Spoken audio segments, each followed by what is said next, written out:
Hello everyone, আজকে আমি শতকরার pass ফেলের যে ম্যাথগুলো আছে এগুলো খুব সহজে ইজি টেকনিক আমি দেখাবো। এখানে একটা ম্যাথ আছে, সেটা হচ্ছে কোনো পরীক্ষায় পরীক্ষার্থীর 80% গণিতে এবং 70% বাংলায় পাশ করলো, উভয় বিষয়ে পাশ করলো 60%। এখন উভয় বিষয়ে কতজন ফেল করলো। আচ্ছা, আমি খুব সহজে দেখাচ্ছি।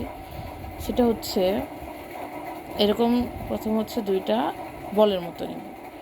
এরপর আমরা লিখব যেমন আমাদের 80% গণিতে পাশ করেছে, তাহলে এখানে 80, এবং বাংলায় পাশ করেছে 70%। আর এই মাঝখানে যেটা, এটা উভয় বিষয়ে পাশ করছে, তাহলে এটা 60%। আচ্ছা, এখন আমরা বের করব, যেমন এটা পুরো বিষয়, এখান থেকে এটা উভয়, তাহলে 80 থেকে 60 গেলে থাকে 20, আবার 70 থেকে 60 গেলে থাকে 10। তাহলে আমার কত আসতেছে? 20 প্লাস 10 প্লাস, এখন উভয় বিষয় 60।